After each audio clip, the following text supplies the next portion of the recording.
Yeah. Literally just TNA today because anything I can cover about the other big promotion that TNA is in a partnership with can happen next week. Who would have thought we would only be doing a TNA episode? Not me. Not us. Look at us. Yeah. This That's is development. so yeah, it is a totally different it's a new venture for us, but I like this new venture to be completely honest with you. Me too. I had so much fun on Sunday.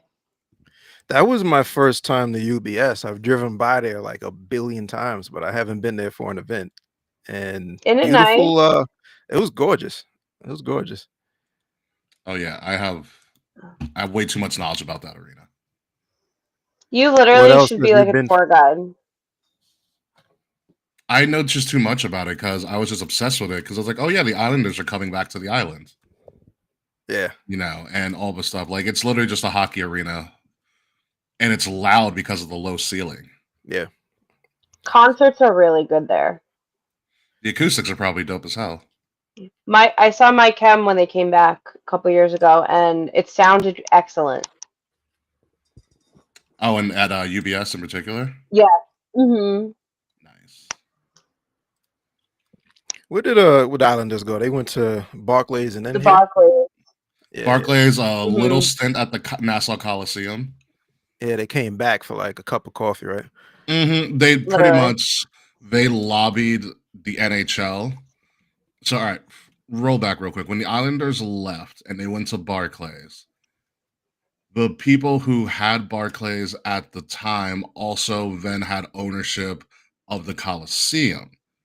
So the idea was to downsize the Coliseum. They deliberately downsized the Coliseum on purpose to kind of make it like the sister arena to Barclays. So whatever would run at Barclays, like events and stuff, they would also at times do something at the Coliseum as well. I did not know that they had any sort of partnership ever. Yeah, they were owned by the same people. And then when Okay. that kind of like faltered and all of that stuff, and it became obvious that the Barclays Center isn't a hockey, like the poor conditions of the Barclays are bad for hockey. Like it's built for basketball. The sight lines are built for basketball. It's Yeah. not built for hockey. It was It horrible sucks for for hockey. hockey. Yeah. I've Um, only seen the Islanders at Barclays, and it was horrible. you should have seen them at the Coliseum. They were so much fun. That Yeah, is I such And a didn't get. steep venue too. Like Yeah. yeah. it's just built straight up. Like Yeah, it's there's very usually steep. no leg room at arenas in the first place, but especially not the Barclays, man. I'm I feel five. like I'm I'm gonna five fall at eight Barclays. allegedly. Yeah. Like it just feels like at any moment you're just gonna tilt and go. Like Yeah. on my license it says 5'8". I will not confirm or deny that is truth. But even Well, for I'm me, 5'2". You're safe here. Yeah, it is rough. So when the Barclays wasn't working out, the Islanders wanted to return to the Coliseum, but it's kind of a well-known and unknown fact. Every major sporting league has seating requirements for their stadiums. Like NFL has, you have to have a minimum like 65,000. NBA is like 15. The NHL similar. So what ended up happening was the NHL blocked them from returning to the Coliseum because they didn't have enough seats for a long Oh. time. So they lobbied makes sense. Yeah. the commissioner of the NHL, Gary Bettman, went to see the revamped Coliseum and stuff like that. So it started out with and then New York came in and said like we're gonna completely fund the building of a UBS arena, which then the owner of the GM of the Islanders had his hands on the construction of how that arena looked currently. So in that interim, they're like, okay, we're gonna do like as they transitioned to UBS, they started transitioning out of Barclays into back to the Coliseum. So for like the first year of the transition, it was like half at Barclays, half at the Coliseum, and then by like the year before UBS, all the games were at the Coliseum. Got it. And then the UBS opened up. So in their last game at the Coliseum, they won an OT to go to like to force like game 7 in the Eastern Conference Finals, which they ended up losing to Tampa. Damn. One last run. One last. Yeah, that run. I remember watching, I was like, yo, this is nuts because it was so loud. feel like how many years ago was that? I feel like I remember. Like I'm not the biggest hockey Uh, follower at all, but I feel like I definitely remember that. 2021. Yeah, that was yeah. It Okay. sounds familiar. Yeah. I have a picture of I them after they scored the goal. Yeah, 2021. Did you I go? You went to that follow. last game? No, I didn't go to the last game. I was the girl I was seeing at the time. I was like on a video chat with her and also watching the game. And I was like, "Oh crap, they won!" Mm, And I was like, because I was watching, I was like, "This is a big deal. Like, this is the last game at the Coliseum that they're ever going to play." yeah. And then they won. That's how. That's why I remembered like so vividly. I was like, "Oh, I know what I was doing when this happened." Yeah. Yeah, you probably did watch that game. It was one of the years with Tampa won, France, which always boggles my mind that a Florida team keeps on winning in hockey. Yeah, I got into I like watch hockey really casually, but I got into it because I had a coworker who's like a diehard Islanders fan, and he didn't have a lot of friends. So I'm like, I like going to sports games. I'll go. Isn't But this how you got into football too? no, I grew up watching football. That's how I got into baseball. Ah, gotcha. I've watched football my whole life, but baseball, I would watch it like here and there. And then when I moved to Queens, I started going to Mets games because it's like right here. But I officially like got into it when the Mets were in the playoffs last year because I actually like sat and watched it. Building that soccer stadium right by City Field now. I Yeah. don't want it. Ugh, No? I don't want. No, Why not? It's no. soccer. It's It's harmless. gonna be so much shit there. The traffic's gonna be terrible.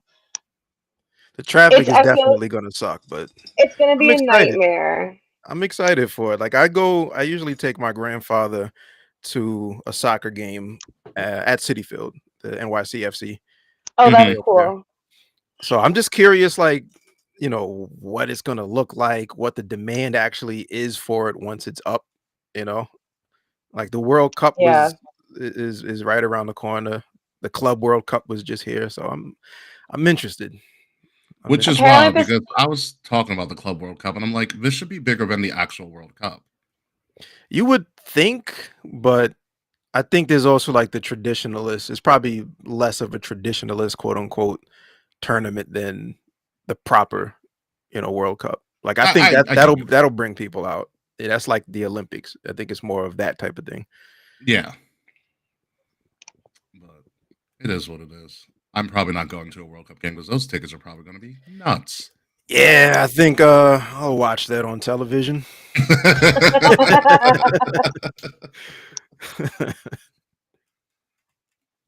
All to ourselves. All right. So, how long do we have you for, Aaron? I am good until probably I could do about 7:30. Okay, perfect. We're gonna play the hits. We're gonna hit the big stuff before you're able to Okay, depart, and then Kay and us will Kay and myself will figure finish it out. off. Mhm. We're gonna hit the big things. Swing. Oh yeah. Let me just check some stuff. At Do we some think the point, I am pink gonna have lights to are go down. working? Say that again. I said, do we think the pink lights are working? Should I change the color? Yeah, you look fine. I think it looks cool. Yeah. All right, cool. At some point, like whenever, I don't know exactly when, but I'm gonna have to go downstairs just to move my car when my wife gets here. But that'll Yeah, take yeah, like yeah. 2 minutes. That's not a big deal. Yeah, living in Queens, I get Yeah, Hmm. gotta save you it. drive the hoopty to save the parking spot for the good car in the family. That's how that works. That makes sense. I have an '09. She has a 25. That's how this works. Oh, Yeah. oh man, 25 what? Like what's the model? Make and model. HRV. Very cool. Odin? Those are targets, by the way. If anybody drives Hondas in the area, protect your airbag. Throw a little club over your steering wheel. We just went through that. We had a Really? nice little Oh, string of legit car vandalism in the area where on one night they broke into a couple dozen Hondas only, CRVs and HRVs, only for the airbags. They would either pop the locks and handles off of the car or break the side window and cut the Mhm. airbag out. Didn't take anything else out of any of the cars. Just the airbag? Just the Just the airbag. airbags, yeah. $800 a pop they're going for. Jesus Oh. Christ. So, word to the wise: throw a club over your steering wheel. Yeah. Also, don't Yeah, go I to think. Nassau County. We have rabies apparently, or they have rabies. Oh, Wait, that's good. NASA's got rabies now? There's like a rabies outbreak. I was Oh man. I was looking at News 12 earlier today. I was like, oh, there's a rabies outbreak. Oh man. I think I'll stay on this side of the border. I remember like when this years and years ago, like all the raccoons and cats, the rumors is like, yeah, just stay away because you don't know. They're rabid. Mm-hmm. What animals are rabid? I don't know. They just said that there has been cases of rabies. Hold on, I'll find it on News 12 social media. I think I don't have Gotta News love 12. a News 12 Facebook comment. Listen, it's as local news gets. Yeah. I'll tell you right now. Damn, man. Highest property taxes and rabies. That's great. Mm-hmm. I ran into the MAGA Italians at the grocery store yesterday. Were you shopping in So Staten Island? no, it was down the street from my apartment. So Zoran Mandami's office is down the block from my apartment, Oh, and word. We should have brought him to the the. Should have brought him to Slammiversary. well, I don't think he's in. I don't think he's here right now. But the MAGA Italians and the Curtis Sliwa supporters were protesting him yesterday. That's lovely. It My it man was is such a giving. character. It was giving Nassau County. Yeah. Like I couldn't get over it. I got a citizen. I was just sitting at home and I got a citizen alert saying that there was a protest 400 feet away. And then I saw it. I'm like, oh, I gotta go. So I put my shoes on. I'm like, I'm gonna go people watch. Grabbed a tote bag so I could look like I was going to like the supermarket. And it's just like 100 middle-aged Italian mans just yelling in the middle of the road. Red hats, flags. It was a fucking nightmare. Talking about gabagool. All right, so Literally. There was a go back to Jersey chant for the people opposing them. nice. If all else fails, blame Jersey. Okay. 25 Literally. positive cases since last July, according to the county health officials. It's the worst situation of rabies in Nassau County in over a decade. 22 of the confirmed cases in Nassau were in raccoons and 3 in feral cats. Some raccoons, Wow. man. I don't trust them. They rabies and they have thumbs. I don't Confirmed trust them. cases in Valley Stream, West Hempstead, Roslyn Heights, Massapequa Park, Hewlett, and Cedarhurst. Oh, they're moving around too. Yeah. That's covering a good bit of ground, man. Yes. Yeah. It's not one town. Nah, it's They're on the parkway, bro. Yeah, They're just moving. they're riding the Southern State hard. Yeah. It's peak Nassau County. Oh man. That's funny. Yeah, it's wild times. Shouts to the rabid raccoons. Yeah, man. Someone's gotta get it done for him. Well, I won't be going to Nassau anytime soon. It makes me happy that I moved out of Suffolk, which I thought I'd never say. I've never Wait, heard what'd you anybody say? say that. Mm-hmm. I didn't catch what you said. Oh yeah, I'm happy I moved out to Suffolk again. Things I thought I'd never say. I haven't lived in Nassau County in almost 20 years, and that makes me want to shake a little bit, but Suffolk's not better. You would be surprised these days. You think Suffolk's better? In terms of what? Anything. I don't like Suffolk. I don't like Long Island. I just grew up there. I get it. It is. There seems to be a bit of a shift in Nassau County a lot. Put it that way. Look at you, Bruce Blakeman. He doesn't know who I am, so it's fine. I can say whatever I want. I've heard the neighborhood I grew up in particular, like in Levittown, is just a nightmare. I mean, it's also Levittown. Well, yeah, but really a nightmare. Like, I heard Like my old house has. I heard the house I grew up in now has like Trump flags all over it, and it was like great. yeah, yeah. That's people are opinionated these days. Yeah. It happens. So I'm just fixing some stuff real quick.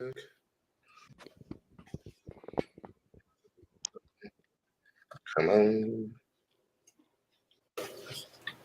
It's still real to me, Sorry. damn it.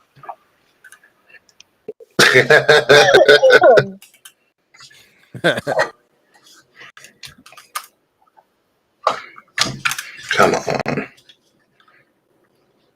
All right, you guys can still hear me, right? Mhm. Yeah. All right, Everything perfect. sounds good. Awesome. All right, all right, yeah, we're good to go. All right, so we're gonna give you guys a little 3 minute warning. Did I say 3 minutes? Yes, I did. And we're gonna come back and talk about awesome fun stuff. And you get to see and listen to Aaron's very, very lovely produced music video or music for us. I did the video, damn it. Nice little piece of art. It's a piece of Yes, art. piece of art, which will be updated in the future. So Because we that took is my photos for once. yes, yeah, that is the plan. We're gonna update things. I'll probably take out Enzo. I'm joking, Kay. Maybe not, but who knows? No. We'll be back in 2 minutes, 3 minutes actually.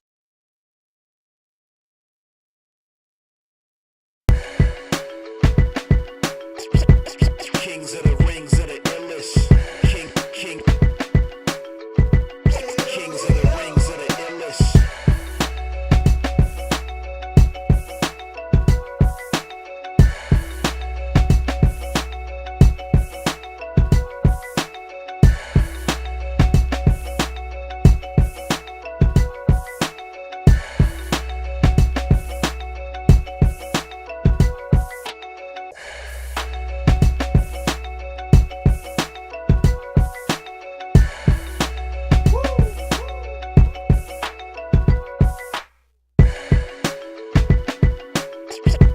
Kings of the rings of the illest.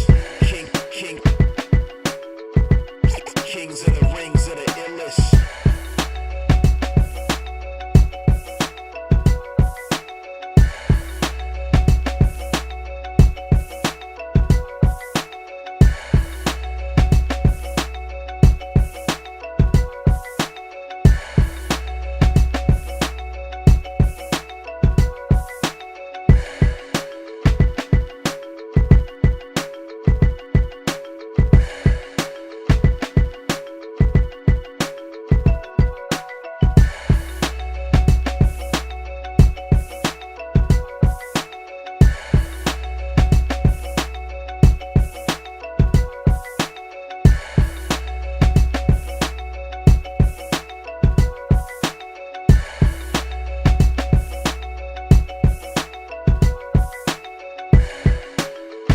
the illest.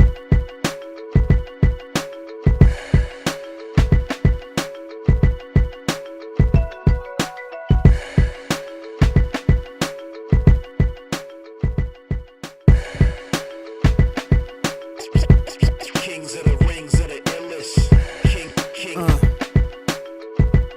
Kings of the rings of the illest. Live from the Wrestle Addict Radio HQ, representing Kings of the Rings to the fullest.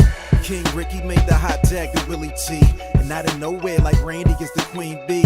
K-Fay brother, 400 plus in the bag like money in the bank brother. See when they pod, it's the opposite of common. Look at the comments, crowned at a certified top 10. You heard? Kings of the Rings pod. Throw up a too sweet when you see the squad.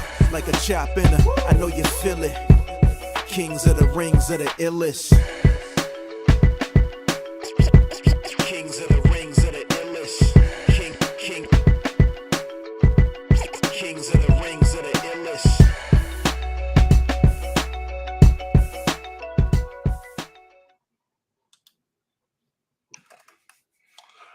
All right, welcome everybody to another episode of Kings of the Rings podcast, episode number 415. Thank you guys for joining us. We are live on YouTube, on Twitch, on Facebook at Kings of the Rings podcast and at Wrestle Addict Radio. Today, for the first time ever, or maybe the second time ever, but we are dedicating an entire show, not to that ringtone, but an entire show to the one and the only TNA, because for the first time ever, we all went to a TNA event. And so TNA might be a little bit more of a prominent thing later down the line in this show. So we're going to talk about our experience, everything we went through, all the people we met. And one of the people we finally met for me or re-met for the first time in, I don't know, over a decade, AO?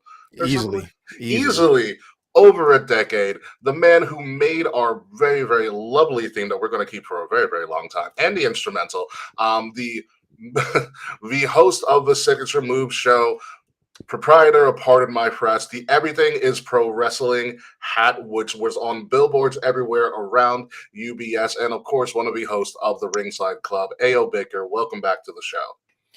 Peace, man. Thanks for having me. No spiel from me. This feels like a nice home away from home at this point, man. I like it. Let me Pretty put my much. feet on the couch, get something out the fridge, you know? Exactly. No, Will tonight. Will is being a business person and doing what business people do. Go to a Coldplay concert. I mean, he went to happy Oh man, Coldplay is hot right now, man. hour. Haven't had a single in years. Did 2 singles in one night. It's a crazy thing. Wow. Crazy Pretty thing. good. Yeah, thank you. I can't take credit for that. The internet I got that from. Uh, Yeah, the internet is undefeated. But with me is Kayfabe again. Kay, how are you? You're getting ready to have a big weekend next weekend. Yes, y'all. We are. SummerSlam is happening, but more importantly, it's my bachelorette coming up. So hey, I'm about to spend 4 days on the Jersey Shore, smoking weed, smoking cigarettes, getting buck wild, and going crazy. I can't wait.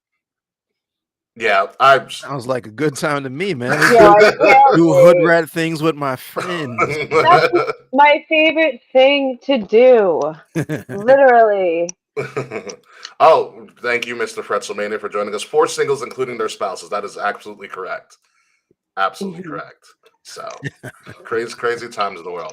But yeah, so this whole show is going to be dedicated to TNA Slammiversary, and all of those things. So I guess first off, Aya, what are your overall thoughts on Slammiversary? This is like you said, your first live Slammiversary or TNA experience, correct? Second, I went to one like TV taping. I don't even remember how long ago it was, but quite some time. It might have even been when Santana was there the first time as part of LAX. If not, then it was I don't remember the card, but it's been a while. Bottom line. Yeah. But this is my first time at UBS Arena, my first time for a TNA like pay-per-view or premium live event, whatever you're calling it. And overall, man, it was fun. It was really dope just to see a packed building for TNA, period. That was the Yeah. first thing. The energy was up, and a lot of people were just enthusiastic about the matches. Like the card on paper just looked like it was going to be a really dope card. So I had a good time. Bumped in, aside from you fine folks, I bumped into quite a few people that I know either from the pod world or outside just from years back. So it was cool running into people, and I had a good time. And I got home in like 10 minutes. So you can't beat that either. Lucky you. I had to take the train, and someone puked on my train. That's never I good. it's so we saw the Ronkonkoma train. I said to Will, and I'm like, I would rather die than take the Ronkonkoma train home It tonight. was the So worst because sorry. I wasn't aware until I was on the train and Kay had messaged me and Kay was like, there's a bunch of people in cowboy hats and women are in like short white or like white dresses. And I was like, It it's a was country long white concert. skirts, very puritanical, conservative Christian vibes, but it was like a lot of people. Yeah, and I heard Creed was doing a concert somewhere in the area as well. I know Luke. I think Luke Bryan played MetLife. Yeah, that will do it. Yep. That'll do it. Bring them So out. yeah. Bring them out. Bring them So out. on that train ride, like we're all expecting, taking the Ronkonkoma train, like, oh, we're gonna have some seats. That that train was slammed with people. It I looked believe it. packed. It was I believe it. horrible. It Yeah, was very Nick fan out of Madison Square Garden vibes, right? yeah. Hmm. We had to me and some people I met, we had to walk almost to the end of the train to Really? just to stand up, just to like get a spot to stand up. I Just tried to hold look on for the pole. you. I Yeah, tried to look for you on the other side of the platform. Could not see you. you wouldn't have. There was too many people on that platform. Yeah. Too many people. But Yeah, yeah, I no. lucked up. I got I parked in the garage, And even with the let out, I got to my car pretty quick before like the bulk of people came out, and I was out of there, man. As soon as I got on the parkway, I out of there, out of there. Yeah, I yeah, got home like within an hour. Like the lure was a like 15-minute ride, and then every subway I had to take was quick and arrived as I stepped onto the platform. yeah. Nice, Thank God. nice. So, Ayo, you did say this was your first time at UBS. What did you think of the arena as a whole? It's beautiful. I mean, from what I saw, like I walked around quite a bit. I got there early, like you mentioned. I had one billboard. I was supposed to have two billboards. I was supposed to have the big billboard on the Cross Island Parkway, but shouts to the Yaminery that messed that one up. But anyway, I had a billboard running on the, on the LIR platform. So I got to the area like super early, like maybe around 12, and then came back later on around like 4, get good parking, just walk around, and it was cool. It doesn't hurt that it was just a beautiful day out, right? So Yeah, we got pretty so much lucky. Not Hmm. humid. gorgeous. Yeah, it was Yeah. gorgeous. So I just walked around, and then once I got inside, like just after the beginning of the just before the beginning of the actual show. So I missed the pre-show. I was outside just, kind of chilling or whatever. But, walked around a bit. The concessions were cool, had some fries, overpriced beer, whatever. It's an arena. What are you gonna do? Yeah, there's nothing you can do about that. Yeah. So, But it was cool, Kayfabe, man. yeah, Kayfabe, what was your thoughts on the show as a whole before we go into the nitty and the gritty of it? I had the best time at Slammiversary. It was my first TNA show, not my first time at UBS. And I was saying this to Will on the train home. I had more fun at TNA than I did at any AEW show I've been to. Huh. Like, I can't quite pinpoint what it is, but I just liked the vibes of TNA better. I Like, think I have an idea of what it is. I think I know what it is too, and I'm just gonna kind of come for the IWC for a quick second. Go ahead. The fans weren't as like annoying or like weird. Hmm. Like I like watching AEW wrestling, but I hate AEW crowds. Yeah, you know what it is, and I'm gonna pull out big SAT words here. I think AEW fans as a whole have a giant inferiority complex, so they are always trying to outdo even themselves to be like we are better than the establishment, and I think that Yeah, that comes out sometimes in their fandom and how it's they really they're portray it. like edge lordy, I wasn't and gonna go that like far, but that makes sense. no, I will. Like, yeah, I probably had that sense of humor when I was like 20 years old, but like, I'm in my mid 30s. I don't have that energy at wrestling shows anymore. I just want to have fun. I don't want to be mean. And TNA was fun. Yeah. I mean, we sat next to a couple this guy who was a giant mark and he was really knowledgeable, and his girlfriend, who was first time TNA person, first time wrestling show, and he brought her to Slammiversary, and she had a blast. That's cool. The theater kid in front of us, Yeah, the theater kid, yeah. I liked them. That guy looked so familiar. And I'm like, I know this man. I know this man. I know that man from somewhere. I couldn't figure out where it is, but I know that guy looks real familiar. Yeah, you got to figure it out for us. Long Island is small. That it is. Where my seats was I was right in front of a couple of kids, and I actually enjoy being near kids when they're watching live wrestling, because this is not I just saw something on the internet, so let's dissect it. They're just there like really enthralled in the show. Probably the closest they get to behind the scenes is really playing the video game, so they know that they're Mhm. putting moves together and putting the show together. But Yeah. it's not like I just was on Wrestling Observer from 92. You know what I mean? Let's compare the numbers and buy rates and all that. Like, we're not doing that. And the kids that I was near, we're just having a blast. I was actually sitting next to some bodybuilder looking dude who was like the biggest Hardy fan. So he was one of them dudes where like I'm gonna give him as much space as he needs, because If he starts again, going nuts, everybody's getting taken out. yeah, again, like 5'8" allegedly. I'm 170 ish. I pose no threat. So yeah, clap it up, my boy. But like I think it also has a lot to do with with the section that you're in. Okay, did you go to any AEW pay-per-views or were they like TV tapings? I've been to Grand Slam twice, and I've been to just about every single Dynamite at Mm. UBS Arena. I wonder if it's different for like the pay-per-views, just because it's like back-to-back action, you know? Grand Slam was I had more fun at Grand Slam than I have Yeah. at like regular Dynamites. I did the Grand Slam at was it Arthur Ashe? Yeah, That was a I good went. time. I've been actually no, I went 3 times. I've gone every year except 2022. Word.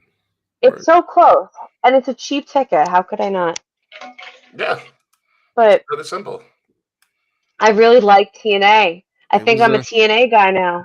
Yeah, TNA fans, man. I think I'm in. just wait till the TV deal, and they're going to. It's coming. The TV deal's coming. We're not going to mention it real quick, but I did go to the softball charity event the day before at Calhoun and Merrick, I Belmore, was about to Long say that was Island. like Merrick, right? Yeah. Merrick, yeah. That was just a pure fun time. The president was there, most of the roster was there, and they played softball. It got a little wacky, but it was a charity softball event. But it was really cool. Met some cool It people looks there. fun. Yeah, and it appears based on especially the fact that they broke their own attendance record, which they almost hit 8 grand, which Hmm. essentially for those of you guys who aren't familiar with UBS Arena, it's pretty much the entire lower bowl for the most part. Hmm. Um, and it showed up on the TV on the replays that I've seen from that they put on their social media. Place was packed for TNA, Hmm. and they will definitely be back if it's the turn on. And if they do come back, it's just going to be bigger from there on out. So Yeah, that's just they're TNA. on the upswing. Like they, benefited quite a bit from the NXT partnership, but just in general, like they also have a hot roster. They've always had a really good roster. That's the thing. It's Hmm. just partially weird creative decisions, which there were a few on this show, to be blunt, but then Yeah, also Hmm. just the fact that they're on Access and not everybody has that. I think they've also done like this summer. I think they've put a lot of their live Impact shows on YouTube. So I know a bunch of yes. people have been watching live there for Hmm. Hmm. free instead of it being behind a paywall. Yeah, or you wait a couple of days and you can see the whole episode. I know Right. TNA Explosion, their like secondary show, is on YouTube like a couple of days after it airs. So Oh, that's good to know. we're doing well with their social media and things like that. But speaking of weird creative decisions, let's talk about the main event. Bro. Woo! Man. Yo, Mm-mm. the show was great. The show was amazing. All right, let's go. Yeah, let's talk about the main event. The TNA World Championship is on the line. Trick Williams, who has been holding the title for several months, winning it at an NXT PLE versus Joe Hendry, everybody's golden child, who by and large helped save TNA from oblivion at a Hmm. certain point in time, versus essentially, quote unquote, the hometown man, Mike Santana. I know this isn't their WrestleMania, but this felt like Mania style entrances. Joe Hendry had his entrance. Mike Santana Hmm. went through half of the UBS arena before he got to the ring. Mike Santana being from the Bronx, being a Puerto Rican from the Bronx, it was a huge crowd for him. Like Hmm. it didn't dawn on me until he was doing his entrance because I saw people just around the arena with Puerto Rican flags. Like, wow, there's a lot of Puerto Rican fans that are wrestling fans. Yeah. Not putting it together, but oh yeah, Mike Santana's from the Bronx. AKA Puerto Rico, New York. Exactly. And Trick Williams with the douchiest entrance of all time. Loved it. I Loved love it. I I love loved it it. It too. was so Loved it. good. What was it the Harlem The Choir Harlem or something? Gospel It Choir. was a Harlem Gospel Choir. I was like, why? That was amazing. So it was a big fight feel. Everything seemed to be going well. There's a lot of chain wrestling and stuff going on. And then Trick gets hurt. And I'm like, okay. He gets hurt outside. They're playing it up. I thought for a second they were going to stretcher job him.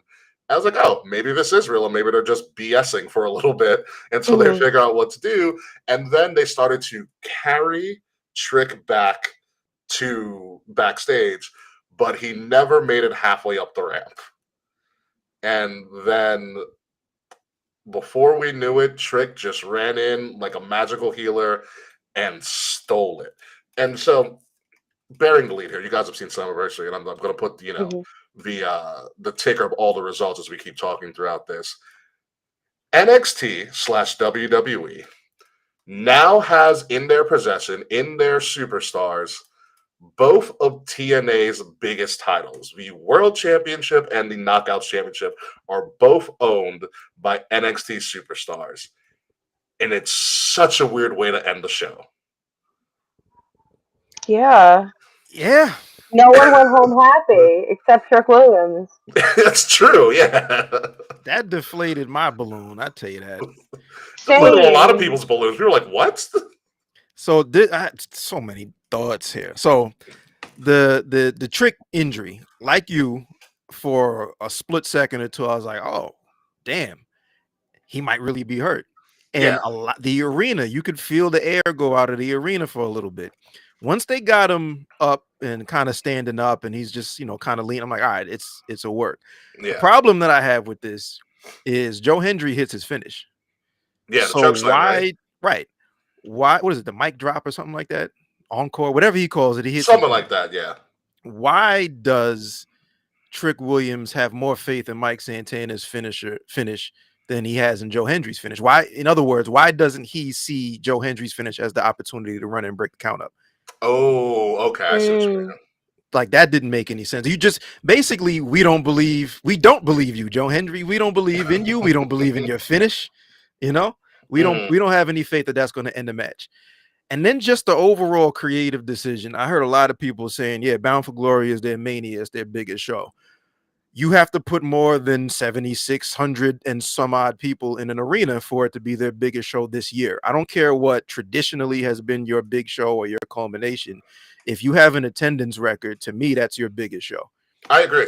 So Bound for Glory, they're gonna be in Lowell on October 12th. Yeah, I'm looking and it up. they're not going to. yeah, They're if not there's going to hit 4,500 people in the building, then it's not your biggest show. I don't care Correct. what you want me to believe.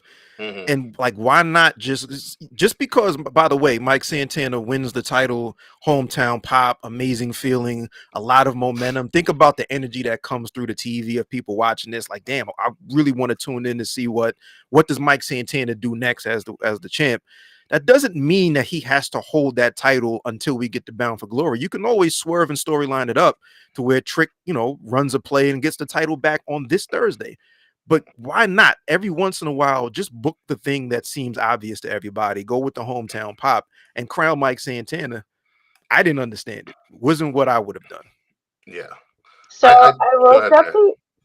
the arena where Bound for Glory is going to be, and their capacity is only 6,496. So it's going to be Exactly. attendance-wise smaller than Slammiversary was. Right. So what are we doing? Exactly. Yeah. Like they touted this. Even the president. I mean, the marketing for this. The Hardy Boys were everywhere in New York. They even did Subway Mhm. Mania. The president of TNA Yep. did Subway Mania. So The did president Mike of Santana. TNA So did was at the Santana. softball game. You marketed this as your biggest, if not your biggest, your most historic show ever in the history of the company, which it was for the attendance and the being able to do a major arena like that in the United States. That's a big deal. That's not the time to continue a storyline. It's the time to give the fans what they came for. And Yeah. a lot of people in that crowd came to see Mike Santana take that title in New York. He was built on Mhm. NXT. Yep. He was built on Impact as the top babyface to take that off a Trick. Yeah, I know a lot of people that went for that scene. That was number one on my list as far as why I wanted to go. I Mhm. was in the building at House of Glory. I'm a long time Mike Santana guy. Like, I have his first piece of merch from his own little clothing line that he did. I have a piece of merch signed by him and Ortiz that I've never worn. A picture with me holding it up next to both of them. And I Yeah. was in the building at House of Glory in Queens when he won his first and so far only House of Glory world title, which he held for 400, 500 days. So I was looking forward to being in the building to see him win his first TNA world championship. I'm not going to the show in Massachusetts. So by default, I'm not going to be in the building if that is indeed when they want to crown him. So, Yeah, I'm going to be at Comic-Con, Mhm. to be completely honest with you. I'm That's prepping right. for what my I'm gonna do. wedding. Sorry. There's Exactly. 3 less tickets right there. Exactly. I've also never really done anything in Massachusetts for reasons because I'm a Yankee fan. With that being said, it's true. I played at a House of Blues once, and then went to a whiskey bar. That's about it. Oh yeah, you're I've closer than only I've been been. to I've been to Salem, and I loved Salem, I but get it. that's my only experience in Yeah. Massachusetts. Yeah, so it's a weird thing because halfway through the event, and I had talked about it last week on the show. I was like, okay, at one point in time during the event, NXT will have both world titles, and then by the end of this, TNA the will take men's it titles, back. TNA is going to take one back, and then it didn't happen, and I was like, like I looked at Will. Will was like, "What?" He like put his hands on his head, like, "What are we doing?" Like everybody was Yeah, like, I "What didn't. is going And on?" they lost We were the pre-show to the Fourth Rope team. Yeah, it's fine. Fourth Rope versus T. No, but as far as like every time TNA went up against an outside promotion on their biggest New York show, they took an L. Yeah. And this apparently is no different. And I have a very wild disaster scenario. Let's hear it. Uh, oh, they're getting bought. Oh, Yeah, that's that's sad. the scuttlebutt, Yeah, and that's look. Monopolies aren't good for anything. I don't want to see that. yeah. That's the I think they're dangerous getting part of bought. like getting too close to WWE. Like historically, that just hasn't worked out for anybody. From Yeah, we the just got Evolved back, and they're on Tubi, I think. Mhm. yeah, Yeah. from the territory system all the way you saw what happened with Progress and WXW. They just Hmm. got out not too many years ago. Um, yeah, it's just not the move.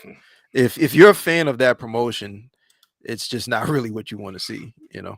Yeah, I Mm-mm. will say, could they benefit from a WWE influence? Yeah, that production batch on the backstage segment, which I talked to some people, made the pay per view cut. I Yeah, was like, oh, that's yeah, bad. yeah. They had some mic issues for some of the people. Like they were sharing mics on the pre-show panel.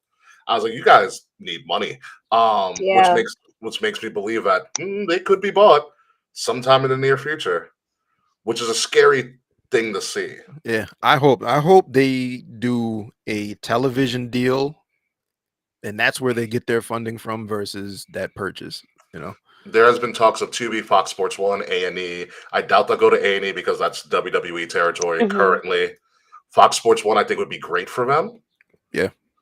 Tubi, again, another WWE territory currently right now, but if they can get their own TV deal and still keep that WWE like partnership and influence, I think that's a win-win. But I wouldn't be surprised if they get bought. Doesn't TKO have enough debt to worry about? We don't need to spend more money and buy TNA in Would the they be hopes of making that money back. would they be in debt if they bought TNA? It's like the big picture is their biggest show is 7,600 people plus. I think the valuation of TNA isn't that high. It's not like an AEW thing. I So mean the library, but that how much is the I don't know what the valuation on their library. If it is 20 years of content, footage, yeah. yeah, 20, 23 years of footage, yeah. yeah. So we'll definitely see what happens with them moving on. But yeah, really weird finish to this whole main event, but still an overall good match. Speaking of good matches, we did have the title for title, essentially not a unification, but winner take all, Masha Slamovich versus JC Jane. Title for title. Obviously, JC Jane ended up winning this. Um, and even though now she holds two big titles, I still don't believe in JC Jane at all. I don't Like, like her that much. it's like she's as a performer, she's not bad.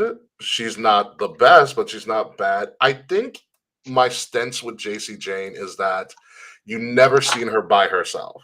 She went from toxic attraction to fatal influence. She's never stood on her own. It was kind of like the thing with Carmella for a very long time. She was Hmm. always with somebody else. And I think that it takes it away from her. Like she's a classic. I have heel friends, But so I think to have her go to the next level, she has to do stuff by herself. Also, I think Fallon Henley would play this role better than JC, but that's just me. Hmm. So, but Kay, any thoughts on this match?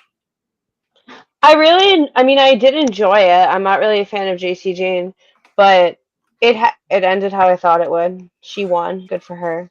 And Masa Slamovich is fun. This is my first Masa Slamovich like Mine Um, too. yeah, I don't know a lot about her. I know she had an epic fight WrestleMania weekend with Natty at Yes. Bloodsport, which was like her big coming out for a lot of people. But Masalem's been around for a minute. Charles also thinks TNA should go to PBS, which honestly, I'm okay with that at this point. Give me Elmo on commentary. The juxtaposition of T and A, knowing what that originally stood for on PBS, is very funny to me. But it was a solid match. Again, we all expected this to happen. This Yeah. could lead to something pretty big. I mean, you have women from arguably the two best women's divisions in all of wrestling now vying for Mhm. both titles back and forth. This can, of all the things of this TNA and WWE NXT partnership, this is probably the best thing they could do. Yeah, and like Jordan Grace is always right there, also having history in both, promotions. So I think she's always in play for this scene. What I liked about this match is that I think this followed the previous, what was it? Uh Damn, I'm drawing a blank, but there was the other one-on-one women's match. Tessa versus Indy. Yeah, this Oh. followed that and was a nice complete energy shift. Like they started out and the Yeah. pace for various reasons, right? But the pace immediately was like really, really quick, so the energy went like way up because that previous match was a bit of a downer.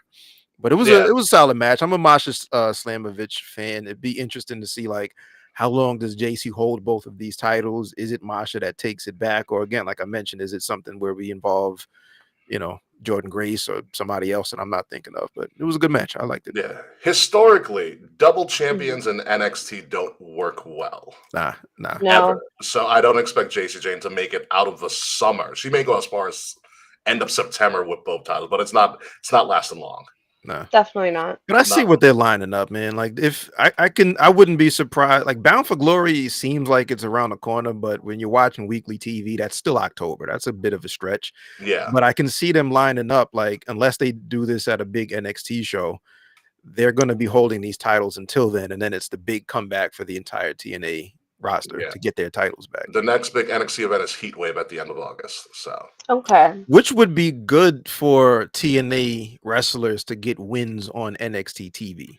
I agree. Yeah, I agree. I think that would be a great win for everybody involved. And now on to Kay's favorite match of the night. The 4-person tag team ladder match. The Rascals, the Nemeths, the Hardys, First Class. First off, shout out to Myron Reed, who last minute they called and was like, "Hey, you want to do a ladder match?" Yeah. What are you doing on Sunday? I'm gonna climb some ladders and fall off of them. I want to get knocked around for a little bit. Like, shout out to Myron Reed for that. This match was, and I dare say, an innovative ladder match. Yeah. Because who thought that AJ Francis would just do a moonsault off the top of the ladder and not hurt himself? Yo, clean too. Yeah, it I was very pretty. surprised. It wasn't like the Bam Bam joint where it's like to the side a little, or the Vader rather, Mhm. where it's to the side. No, the Bam Bam. It was like a nice full rotation. It was pretty clean, and that was like the one aerial move of the match that went well for him. His You know what? legs. Yeah, when I saw him do the moonsault, I was like, oh, and he put his arms out. I was like, oh, he's gonna do a trust fall, and then he flipped. Yeah. I was like, I thought oh, too. Yeah, I thought that too. yeah, and he flipped, and it was wild. The only thing I can say about this match, even though I know Kay loved it, was that they took such a long time setting up all the spots. I agree. It did take a while. Because I was like, what is going on? I was like, there's tables. They almost killed almost all the ladders in there. And then your boy Jeff somehow summoned the spirit, and he got like the crew ladder like dangling. So apparently Jeff's been sitting on that idea for 20 years. Which makes sense because that ladder looked about 20 years old. Yeah. He's been sitting. I read something this morning that he's been like sitting on that idea for 20 years and hadn't found the right opportunity to use it. Well, WWE was going to be like, no way in hell we're letting you do Yeah, that. that seems like something. Even I feel like AEW would have let him do that, but Yeah, he yeah, definitely did a two swantons. Also bounced off the ladder twice. and it You didn't couldn't break. break him. No, it was a crazy match. I still feel bad for Top Dog. I'm hoping he got off the ground because, Oof. yeah. For bad setup, I looked. I was like, he's not that high up on the ladder to be doing the spot, and then he. Yeah, I don't know who told that man to jump. Yeah, Excuse me for one moment, yeah, folks. yeah. You're fine. Yeah, I don't know who told him to jump at all, but he fell feet first, and a rung went in between his legs, and that was boy, That that was was so painful. rough. Oh, I still like cringe thinking about it. Yeah, it was pretty bad. Also, your boy Jeff is a wild man, Kay. He Yeah, he got the is. ladders and he climbed up higher after getting the belts and did his freaking dance on the crew ladder. I was Loved too it. busy dancing with him to record him I have dancing a on the I have a good ladder. I have a good picture of it. I have that Okay. video. I got a good video of that. I have the video. I have the video of him like winning. Yeah. Like when I got home, I made poor Liv sit and watch every fucking video and every fucking picture I took. So we get to the Hardy Boy, and you just hear me getting louder and louder. And Liv's gone to a zillion wrestling things with it, and she's just like, I have never heard you that primal at a wrestling show before. Oh And yeah, I'm they like, haven't been with you at a good event then. it's been a lot of AEW. Yeah, that's true. So yeah, no, this ladder match was great. Like most of his card was a well put together card in terms of placement. It was paced really well. My only complaint was that Tessa it was so early because that was my planned snack match. But I wanted to get her out of the way. Yeah, I went. Well, I think when I saw you, it was match 2. it Was was my match Yeah, 2. Yeah, Yeah, that was my run. yeah, but it happens. It was good to see Indy get the win. We'll talk a little bit about it was everything that happened awesome. at that match later. My match of the night was this X Division Fucking Championship. crazy. Leon Slater versus Moose. Leon Slater, taller than I expected in person. Um, them and Moose put on, I think, bell for bell, the best match of the night, in my Hmm. opinion. They told a great story. Leon Slater looks like $1,000,000. The Swanton 450 is even more impressive in person. It's so pretty. Yes. Yes. Oh, And the fact that, Moose, I thought Moose was going to just annihilate this kid after a while. He just kept slapping him. those Like, chops were loud. Like where we were Yeah, sitting, you could hear them perfectly. yeah. yeah.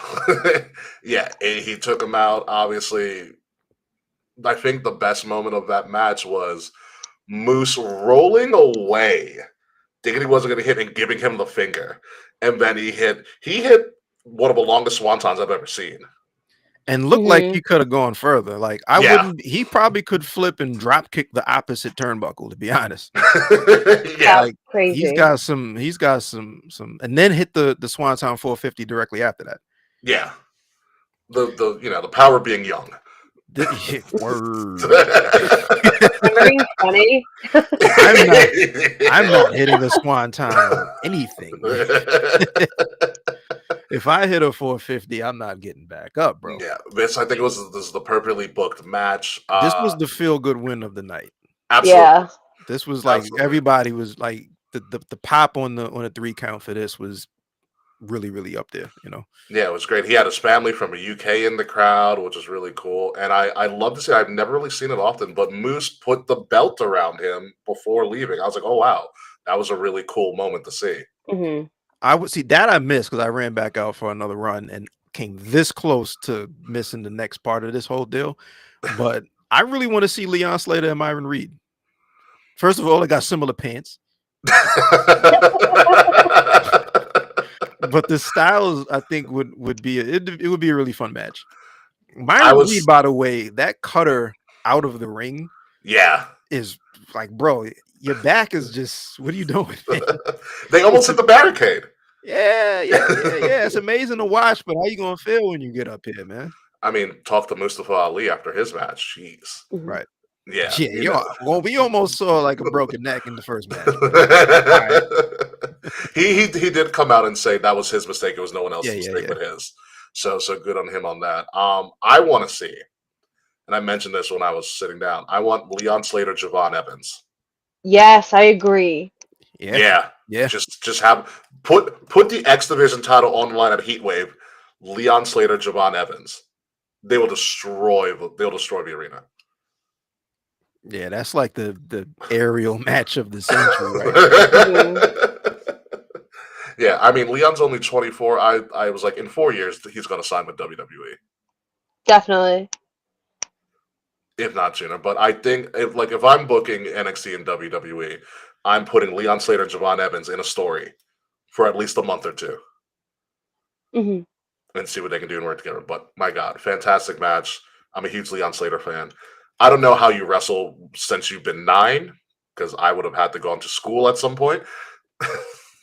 You You play feel hooky. that's the thing from like a lot of UK wrestlers start like super duper young. Like Yeah. when did you like play with toys? Was there school? Like did you ever play tag or was it just straight to training? Like what's your childhood about? This is like Michael Jackson, Jackson 5 family Yeah. members. Like, Yeah. nah, you're gonna go out there and wrestle, bruv. Well, I wonder if wrestling in the UK is like for us, like Tiger Shulman's, for example, like shit like. Probably. I think it Yeah. is. Yeah, like a lot of them, just start like even like going all the way back to hear stories from like Regal, for example, coming Mhm. up in like the carnival system. He was out there as a kid. So a lot of these guys really start. It just makes you wonder about the wear and tear by the time you actually get to your mid-20s. You got Yeah. 10 years Yeah. under your belt. Yeah. It's like, what do you do? So Yeah.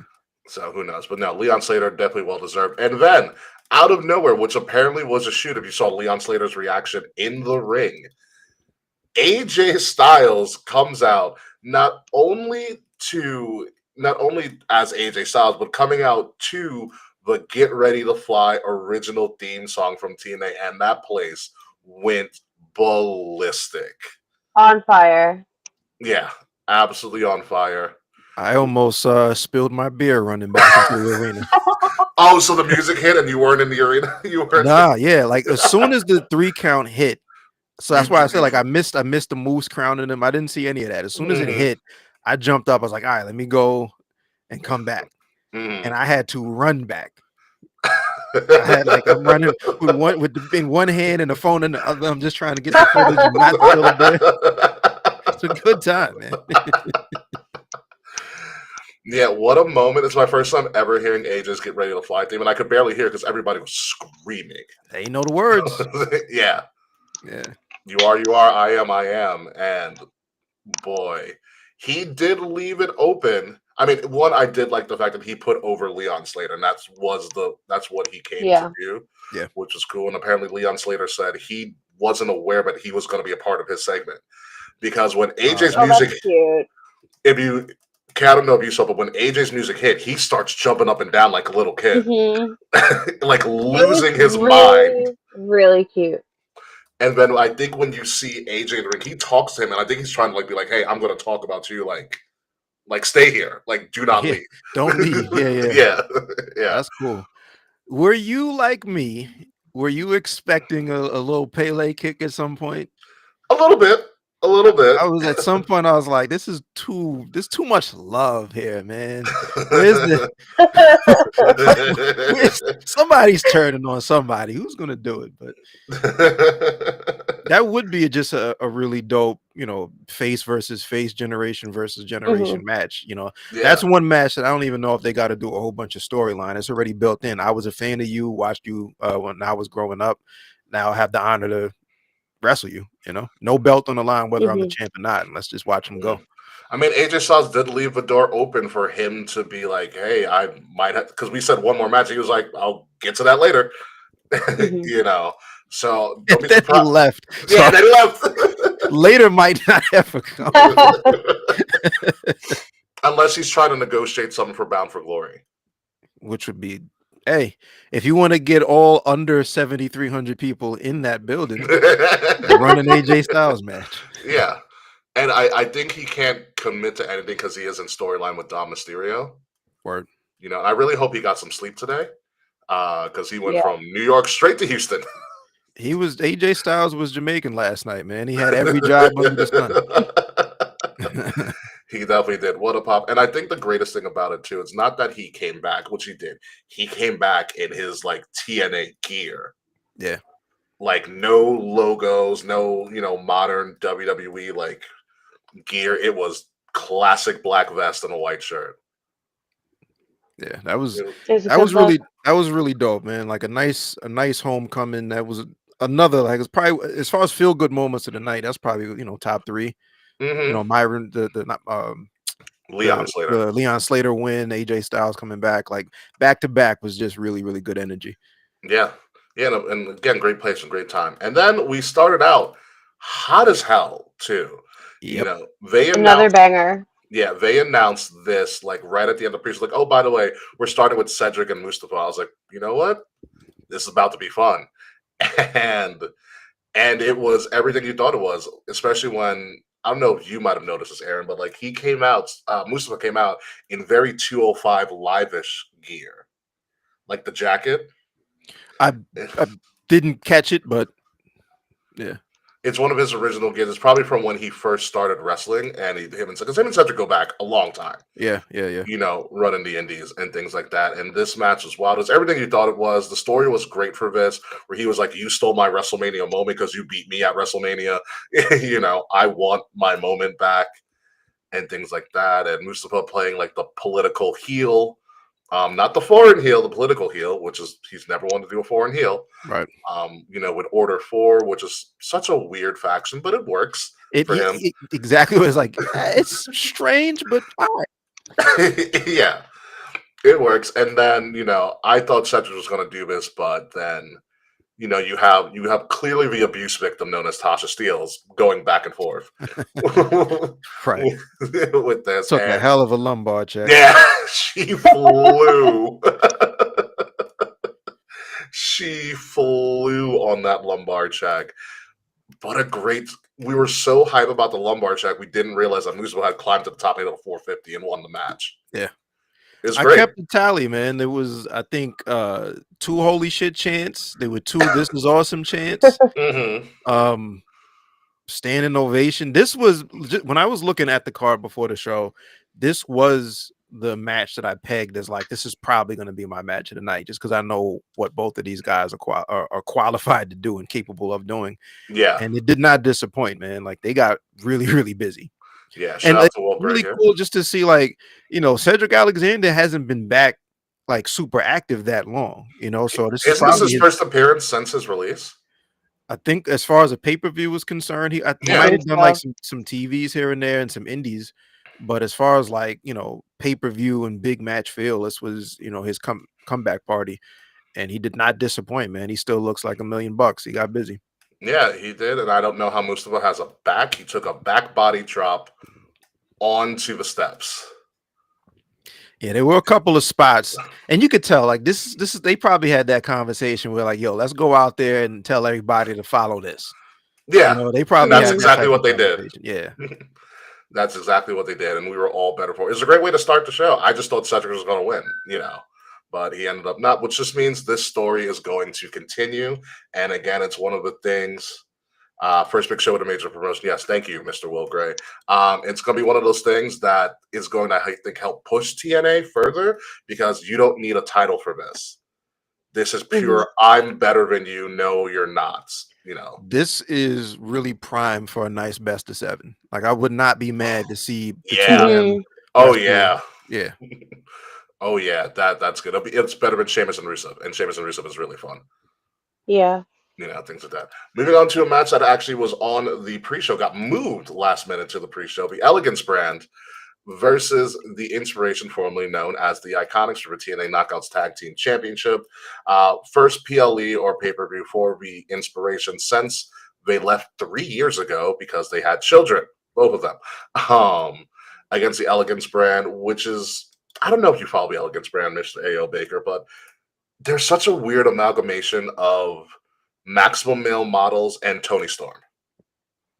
Yeah, I guess that's so. that's actually a pretty good call. Yeah, good call. I think, and I do think their concierge, who pretty much is just Luther in disguise, was hysterical. He is a great heel. You weren't in for the pre-show, were you? Yeah, I missed this match.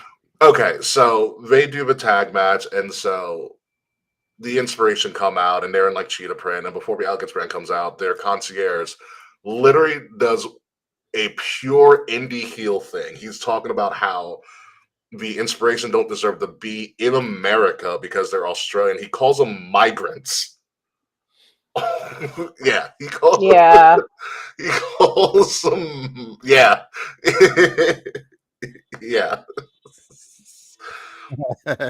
Exactly.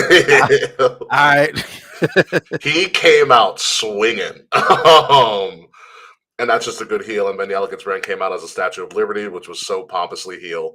And the match was what it was. It was a good match. Again, this is one thing that I thought, it's kind of weird that you bring back the inspiration. They don't take out the Knockouts tag team titles back from them, but it works for now. I It's just another thing that this yeah. is we saw the segment later on. This ain't over either. Yeah, it's not over. Mhm. The inspiration are iconic. See what I did there? Good job, Will. You definitely have been smoking before this show. I can tell you that for a fact. Now, this isn't over. I think this is going to be great, but I'm happy to see the inspiration back and doing something because they've always been entertaining, no matter what promotion they were in at the time. And again, they're going to be really good if they keep this going. And it's only a matter of time before the inspirations show back up on NXT and that place explodes. Oh, definitely. Yeah. They're coming. They're going to go show up. They might show up on NXT tonight, which is starting in a couple of minutes as we're recording. So Oh, who knows what's Taker's going to going happen? to be on NXT tonight. Who? Taker's coming for Trick Williams tonight to talk to Yeah, him. because Trick was talking trash to some of his people on LFG that made an appearance on NXT. So Taker's going to come and knock some sense in. Which, if we're going to go really far out there, we can say that might have been a reason Trick wins. Oh, maybe. Because it's a stretch. It's a stretch. I don't like it either because I don't think you need a Trick and Taker face off with the TNA Championship. Yeah, it's like certain things Mhm. don't need. In fact, like I think it even there's so many things you could have done. Yeah, because now I'm getting let me book something. Yeah. That always happens when people come on this show. Yeah, we like to get a little crazy and wild. It's like, look, if let's say for instance, like Joe Hendry is still the one that gets pinned, right? Yeah. Mike Santana wins, but Joe Hendry gets pinned. Trick Williams is a heel. He can come back tonight on social media whenever and just like I never got pinned, so therefore I'm still a TNA world champion. And then you run that angle, like obviously you're not, but you're a heel, so we can get into this act. And he can still talk his trash to the Undertaker with or without a title, Yeah. And then they get that one-on-one that they build to Bound for Glory with Santana versus Trick, and it still works out. Yeah. Somebody should cut a check or something, man. What are we talking about? Somebody should. Speaking of people who cut checks, I don't know how she still got hired. Tessa Blanchard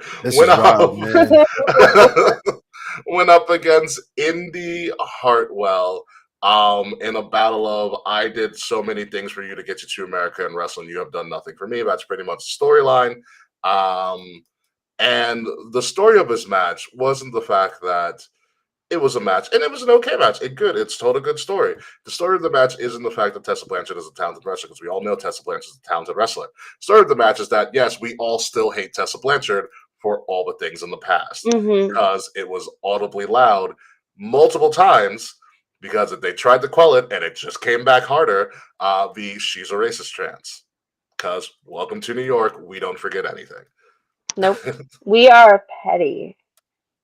Yeah.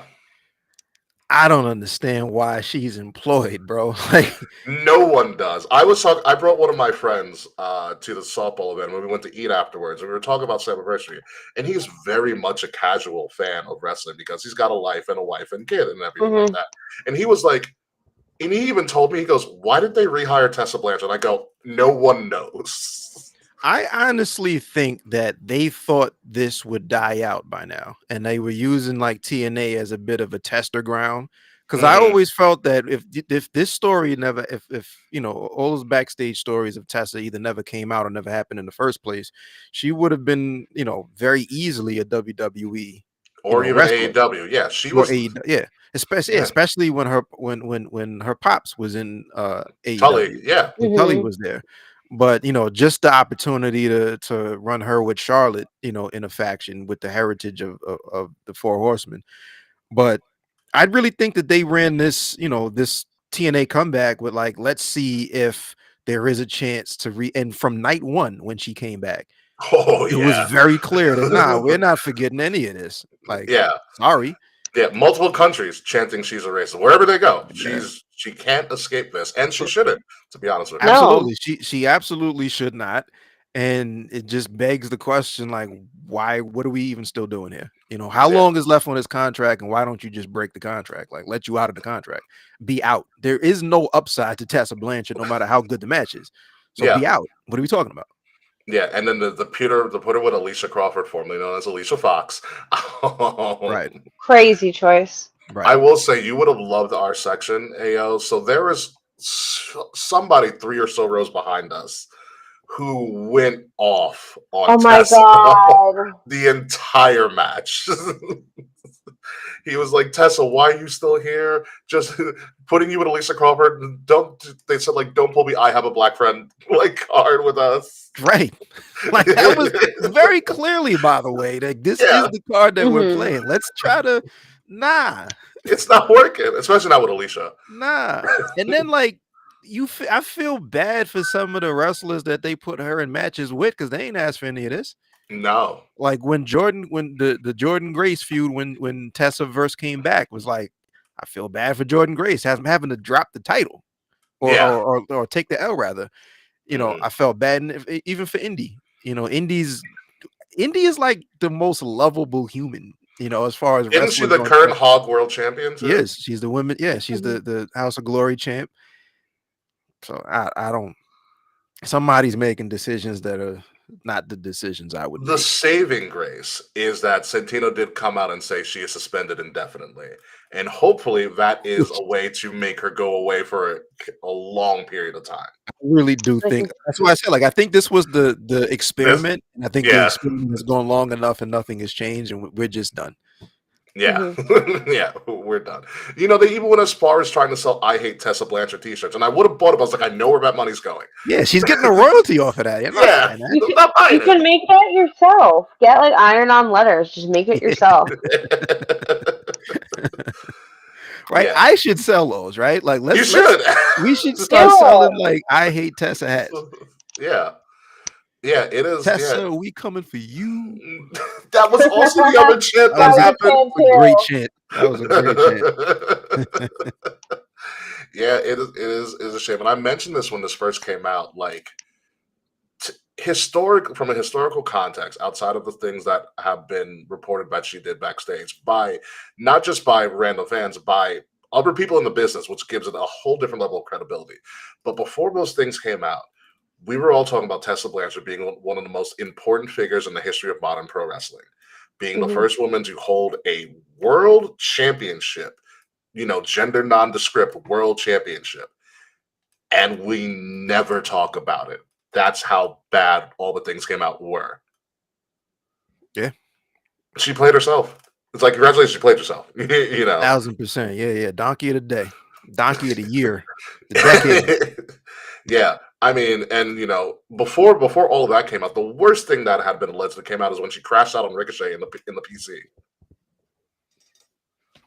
You know. Oh yeah. Get her out of here, man. Yeah.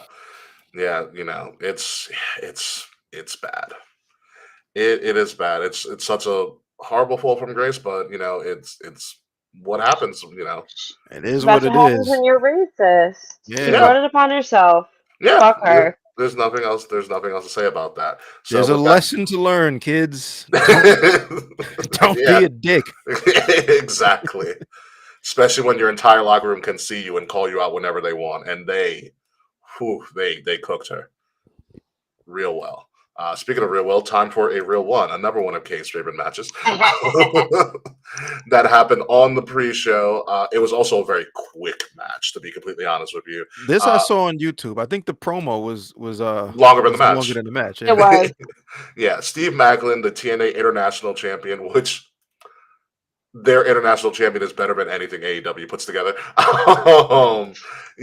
Versus Mance Warner and Jake something, or Mance Warner and Jake something versus the people of Fourth Rope, Real One, Enzo, Zillafatu, who I've met before, really nice dude, and Josh Bishop, who I actually have no memory of whatsoever. But do you know much about Fourth Rope besides the fact that West Side Gun started at AO? Quite a bit. One of the co-hosts of the pod of the Ringside Club does their visual ID. So if it's Oh, design, okay. yeah, shouts to Blame Boogie. Actually, the shirt that I had on, I flew out. So their first WrestleMania weekend, not last year, year before in Philly. Philly, Yeah. they had one of their first shows. It might have been the first or the second show, but it was more so like a day party or a night party I remember without, I showed up the Philly and I got invited to that, yeah, whoever was on the street team. yeah. So it was more so like a party without like matches. Their Mhm. first show that they put on with matches was in Chicago, and I flew out to Chicago for that, hung out for a bit. And I know Smoke Dizza is a partner there. Yeah. And I mean, they use TNA's, they've been working with TNA from the beginning as far as like the actual production setup, even all the way down to commentary. Mm, okay. So a lot of like their actual setup is the TNA setup, from the ring to the ramp, all of that. But it looks really, really good considering that this is like a show with probably less than 10 show, a promotion with less than 10 shows under their belt. Their production is all the way up to the top because they're working with TNA on that side of, they're spending a good chunk of change to put Oh these shows yeah, together. I'm sure. But it's, like when you talk about indies, it's an indie like, any other indie, except they're getting the best talent that's available because of the relationships that, West Side Gun and everybody else on that team has. So the matches are really, really good, but the vibe is really cool because they'll open up with, a set from, like, I was there in Chicago and they had DJ Premier and Pete Rock just Ha! do That's the amazing. after party. Like the last match goes, and then you got Pete Rock on one side of the stage and Premier on the other, and they're just going back and forth and playing music. So it's really that. It really is, to me, the best. There've been a bunch of wrestling promotions that have tried to do the rap and wrestling thing. Yeah, collection. Yeah. Yeah, this is the best version of that because they're not trying to do either. It's just naturally what we're doing. You got really, really good, well-respected, qualified rappers and producers and DJs, and likewise, wrestlers, and they're just Yeah. doing their thing. So I would recommend anybody that can go to a Fourth Rope show, do it. You're gonna have a good time there. Yeah, well, maybe I'll keep that on our radar. Like I said, the promo that ends at Real One, not Enzo, did was probably longer than the match. But again, outside of the allegations, Enzo's hysterical still. Enzo's Has the missed a man. beat. Literally my favorite meet and greet experience I've ever had. Yeah, Yeah. and Enzo is the man and has not lost his step on that microphone at all. No, I think my favorite part that he said, Jake something, I got nothing. Yeah, yeah, You're fine the way you are. I have nothing for you. got nothing. Says Zilla 5'2", did 5 years, has 5 kids, and he's under 25. I was like, one of those is true. And then he's the toughest guy in the bloodline. And no, I just noticed looking at shots of the bunch. It's like, oh, he does have his father on his chest as a tattoo. Yeah, Mhm. yeah. I mean, he looks. Again, I met him last year at Comic-Con. Nicest guy ever. Like he walking by his booth and he approached himself and he introduced himself to me and stuff like that. And then, and he looks like a psychopath in the ring now. With the war paint and everything. Absolutely does. And he's the Fourth Rope champ and also the what is it, Crown Jewel champ over in House of Glory as well. So Yeah. if we're talking about indies, he might be like the hottest guy on the indies, to be honest. He's just That's not biding his scooped up time. by a major. Yeah, we already know what that is. Bloodline goes where the bloodline goes. Yeah. I think someone next to us was talking like, does he go to AEW? I was like, he is not going anywhere but WWE. Yeah, I think his path is pretty clear. Again, like the whole family is there. Yeah, You know, the whole family is there. So, at some point, that's the move. I hope he's able to keep his Zilla Fatu name. Yeah, that's a whole nother pod about like why are we messing with some of these names, man. Uh, Hikaleo is now Tyler Tonga. Say that 5 times fast next to Tama Tonga. somebody, someone in creative thought that was hysterical, and they went with it. Oh, he's tall, so he's the taller Tala Tonga. Oh, Tonga. good job. Oh my god, yeah, it was a choice, but I hope he keep like Zilla Fatu, pair him with Jacob, two crazy dudes. It's gonna, it'll go nuts. It'll go nuts. So that was that match, and then the final match we had on the card that none of us actually saw because we were out taking pictures. And the most Long Island match of the night that we didn't even watch. Woo, woo, woo. You know it. Yeah, the system, which is Eddie Edwards, JDC, formerly known as Fandango. I was going to say Brian Myers, formerly known as Kurt Hawkins, and Matt Cardona because it's Long Island and he was going to be at this event regardless. AKA Zack Ryder versus Dark State, which is pretty much the Shield and Mustafa Ali's heel faction done right in a weird sense. And yeah, Dark State lost. That's really all there is to it. Because Woo. you can't beat the power of Long Island on Long Island. Nah. I have no notes. There's- I that's have notes. all there is to it. Shouts to Lagunitas. Like this is kind of a foregone conclusion. I was like, you have Cardona and Brian Myers back at a show on Long Island. They're winning. Well, look, I mean, hometown pops. We had to get one for the night, right? Exactly. Yeah, speaking of hometowns, can we talk about the hometown man? we can talk That about the fucking song, it's been stuck in my head for 3 days. It's so good. That was one of my Yes. favorite parts of the whole night. Is that Diener? That is Cody Deaner, yeah. I thought that was Delirious from like Ring of Honor Booker. Nah, it's Cody Deaner. So the Yeah. storyline goes that Eric Young and the Northern Crown, because this also happened on pre-show. Eric Young and the Northern Crown, or the history of it, Eric Young beat Cody Deaner. And Cody Deaner was then essentially like fired from TNA. I did see this. Yeah, I did So see this. then he came back as the hometown man, but he's the hometown man in every place they go. Yeah. So he's billed from somewhere. Yeah, he's from, Mhm. the Canadian portion of Long Island. The Canadian territory of Nassau County. He was probably happy as hell to get that jersey too. Yeah. Good stuff. Yeah, it's the hometown man it's such a wrestling funny gimmick. It is, Mhm. It's yeah. one of those things where like you show a non-wrestling fan this and they'll be like, why do you watch this?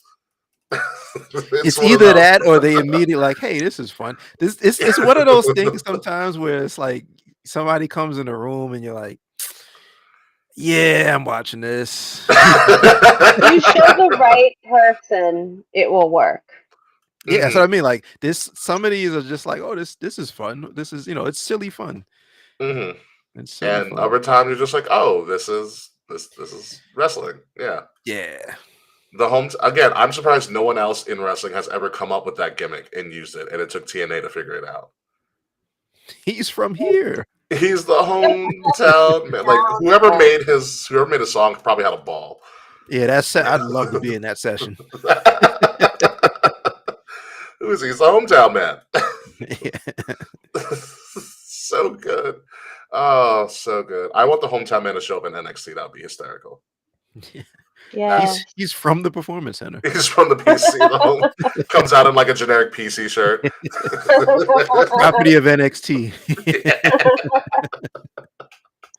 Absolutely. So that was the Slammiversary show as a whole as we start to wrap up for this show. And Kay, I know you're wondering one thing. How did we do, or how did you do in our current prediction battle? It's As over you for may or may me. not know, AO Baker, we do a prediction. We try to predict all of the biggest wrestling events of the year. Last year, Will won, and I keep a tally and a point system. And so, Here are the results after Slammiversary. Still in first place, Kay with 85 points, Will with 78, and myself with 76. Oh, Wow. okay. So I looked at this really quick. I'm like Yeah. 85 to 18 and 16. Oh no, but I think seven's it's wrapped up. yeah, No. no, but the 7 Got is it, got really it, got bad it. on the font. Got it, got it, got it. Yeah, It's the 7 is a really bad. little closer than I initially thought, but Yeah, it's a little bit closer. Wait. I will How tell are so ahead? I will tell you why. One, you actually did good on your predictions. You I had the did do most. the You TNA think you got prediction. you got over almost 2/3 of the predictions right. The other thing that also helped you out is that so remember like when we were leading up to like Friday or something, I was like, oh, they added two more matches. Oh, the Enzo match and the Matt Cardona match. Guess who never sent me their predictions? Will never did, and by default lost Did he get those. zeros? He gets 0 points for those. Yeah, no contest. no, exactly. He's gonna be so mad. Yeah, because I was like, because I looked at my chart, I was like, wait, no, he definitely gave me the predictions. I looked back at the chat, I go, oh, he never sent them in. He never told me who he wanted to win. Wow, this is great. So your lead Hanging expanded on. because he forgot to make his selections. That's so nice. I don't think you're gonna run away with it yet because we have 2 nights of SummerSlam to predict next week. Yeah. Which is, SummerSlam's it's a thing that's occurring right now. Mm-hmm. Right around the corner. Yeah, Cardi B, Jelly Roll, celebrities galore. Uh, Low-key, Cardi B is like one of the main things that I'm bummed to be missing about not going to SummerSlam. I'm glad she's just the host because they don't have For to use the now, host the entire. No, she's not getting in the ring. I think she might. I'm looking forward to that Cardi B 450 splash. She's a wrestling fan. It Yeah. wouldn't shock me if she's been training during her divorce.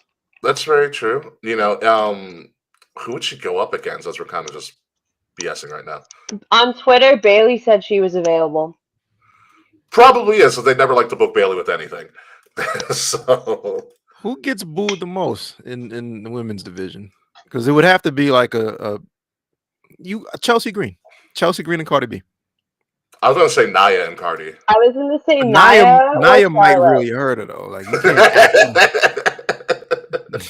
Nia might, that right hand plays no games. I think Chelsea and Cardi B would be a fun match. Yeah, that would be really fun. Listen, I don't even know if Chelsea's a hero or a face right now, but Chelsea Green is Of just course. the She's the wonderful. best female character out right now at the moment, next to like maybe Tony. Yeah.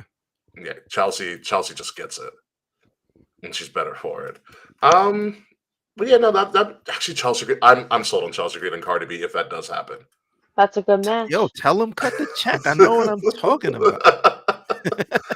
Chelsea and Cardi B would be great. All right, but as we wrap up here, and you were surprisingly able to stay for the entire show. Yeah, so I was actually able to stay for the whole thing. So I'm happy about thank that. you, A.O. Baker. So anything you want to plug on our show while you have it, the floor is yours.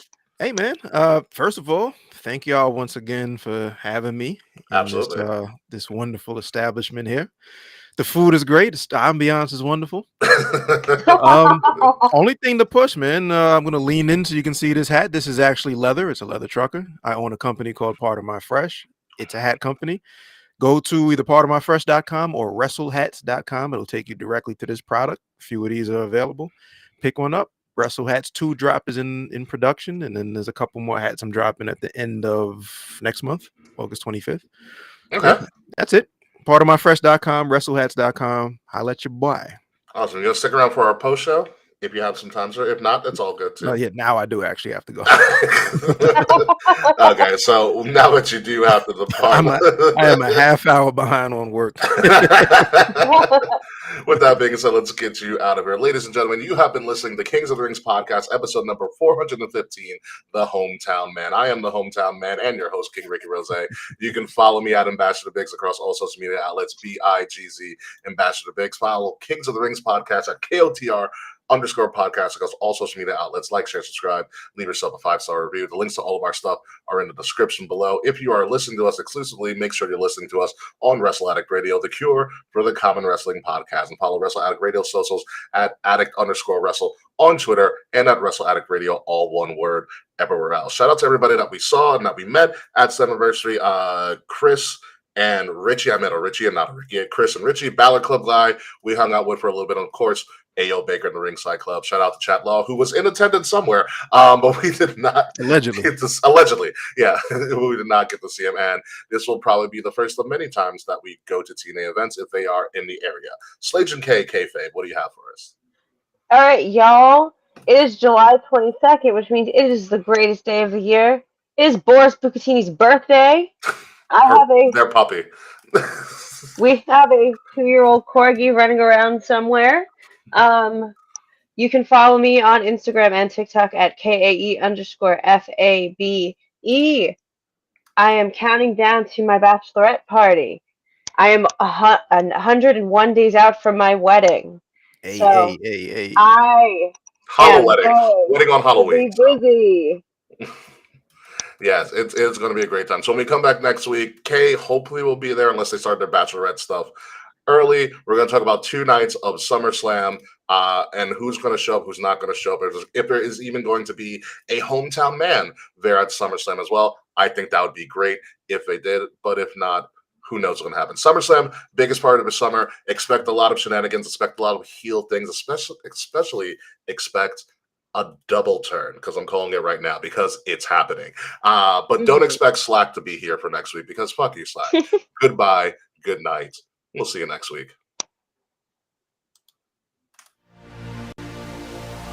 This has been a Wrestle Addict Radio branded podcast. All right, sir. All right. Thank you for having us. Thanks for coming on. Coming on the show. Not thank you for having us, but thank you for being on the show. This is our show. Yeah. Thanks, folks. All right, man. Enjoy. Have a good Have one. a good night. Thank you, too.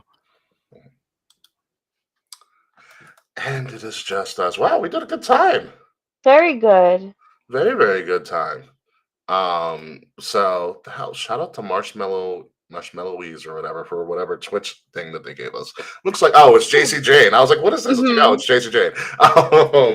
Yeah, I was zooming in before. I'm like, I can't fucking see that, and I'm like, oh, I couldn't figure it out either. But yeah, shout out to JC Jane. Yeah. But yeah, okay. So remember last week when I was like, yo, I want all this whole new like dinette set or these new like things. Yeah, did you get them? I ordered them. Yeah, the first half is coming in tomorrow. Yay! I get paid 3 times in this month, so I can fiddle around a little bit. Fuck yeah, love that. Wow, you're 100 days out from the Hollow wedding? Yeah, tomorrow's 100 days. I just had to respond to an email. I have my wedding dress is in, so I have a try-on appointment on Thursday. Okay. And then I have to have like 2 fittings, so I got to get it like altered and shit. Yes. I can't believe we're 100 days out. I'm like, I can't get over it. I feel like we just got engaged, and now it's like almost here. Well, you did just get engaged. I know. I knew that. Like, I'm like, all right, we have like about a 1.5-year engagement, but like it went so fast. A lot of things happen in a 1.5 years. Like I have, because I don't wear white that often. I have most of my like white clothes that I'm wearing to my batch like already like in a packing cube, like washed and ready to go. I have nothing predominantly white at all. Well, so what I did, I didn't want to like buy a bunch of shit that I'm like never gonna wear again. So like I have a lot of like basics, like white tank tops, things like that. Like should I wear again after the fact? And then I got a few like I thrifted a lot of stuff, so I didn't spend as much money. All right, So Macklemore. I love thrifting. I love like resale shops. I got a cute, because I don't own white sneakers. Like they're not my style. I don't wear them with anything. I don't know how people do own white sneakers. I was like, they get so dirty. Like, how do people do that? The closest you'll see me in a white sneaker are my checkered Vans, and even those are fucking dirty. So like, instead of wearing a white shoe, I decided to lean in to glitter. So I found a pair of Vans on Depop that are all like glitter. So I'm gonna wear glitter sneakers instead of white ones. So And the, breaking news in wrestling world right now. breaking news. Roman Reigns, apparently, Uh as he was like an IG live or something, as he's walking on a treadmill, has huh. challenged Braun Breaker and Bronson Reed at SummerSlam. So we're getting a tag match. Oh, he didn't just try to challenge like both, like a two against one. Right now, it looks like it's 2 against 1. But Interesting. Jay's gonna get involved. Yeah, probably. Huh. He's definitely gonna get involved. I like low key don't care. Well, it's because Seth Upton got injured again. Yeah, I like. I'm sure I'll feel differently in a week when we actually have to talk about SummerSlam, but like, I don't care about it. I listen. I totally understand. I think just the 2 night thing is overwhelming me. Yeah, I'll tell you how bad experience is. Yeah, no, I can't wait to hear how you guys like it. But hmm I had like an old like high school friend message me last night. They're like, "Are you going to SummerSlam?" And I'm like, "No." And they were just like, "R.I.P. to my wallet," and I'm like, "Yep." That's why you go pre-sale. Get them as cheap as possible. Definitely. But still, it's just I feel like it's just a lot. Yeah, it is a bit of a trek, but you know what's going to make it better, and you're going to miss out on this actually. Hmm. Uh, we're having an old friend be at SummerSlam too. Who are you going with? Well, I'm going with Will, you know that, but Yeah. our friend Wade is coming up from Florida to be at I'm SummerSlam. so jealous. So Wade revealed that when we were all watching Evolution on Discord, and Wade was like, "I'm coming up for Oh, SummerSlam." that's so cool. Tell Yeah, him I said hi. I haven't seen Wade since WrestleMania 38 in Dallas, where I literally almost ran into him at Access. Oh. So, but yeah, Wade is always good people. I'm very excited to see Wade, and all of that stuff. I have you seen the meet and greets for SummerSlam? I saw a few of them because we talked about it at Oh, outside waiting for TNA. the gates to open. Yeah, Yeah, yeah. I don't know. I don't know why Hornswoggle's available, but he is. maybe no one else was available. I guess. I don't know. It's just it's all interesting to me. Yeah, So like I don't get why Michael Hayes is available. maybe no one else was available. No one wanted to. I mean, I also kind of want to go to the American Dream Mall because have I've you ever never been. been? No, never have. I've been once, but not for like a long enough period. Like we were on our way to a family wedding in Jersey, and we needed to stop at a mall, hmm and that was the mall. That mall's so close to us anyway. So we're like, oh, it's right there. We'll stop. It's really cool. I want to go back and like do the rides and stuff. Yeah, one of these days I'll But get it's around to also it. it's a mall, you know. Yeah, that there is that stigma. It's a mall. It's a mall. But then they also like apparently there's a fucking like I think there's like a skiing place There's somewhere like in a ski there. simulation or something like that. Yeah, Yeah, there's a lot of shit over there. yeah. It's one of those things like I don't need a mall these days, but maybe who knows? I Who knows what haven't we'll been do? to a mall in like since I like moved to Queens. I haven't been to a mall. But try to avoid them as much as possible. If I most of the stores that like are in the mall, like I feel like I just go to Herald Square or Times Square now. Understandable. Like Very, and on Ditmars they've opened a lot of like chain like restaurant like they opened a Panda Express by me. They opened we just got a wow. Target. Opening We a ha- Panda Express in New York is bold.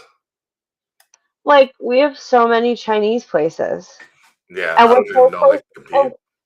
it's a quick train ride to Flushing where you Yeah, can get true good food. But they open we have a Panda Express now. We have a Just Salad. We have a Paris baguette. We have obviously like Popeyes, like McDonald's, Starbucks, Taco Bell. Like if I want the vibes of going to the mall, I can just go over there. Mm. That's true. Food court is a good place for it. Mm-hmm. So, but with that being said, shall we get out of here, Kay? Yeah, my birthday boy is requesting attention. Yes, go tend to your birthday boy Yes. and have fun. And thank you guys for staying with us this whole time. And we will see you guys next week for SummerSlam. Good night, Internet. See Good you night. next time.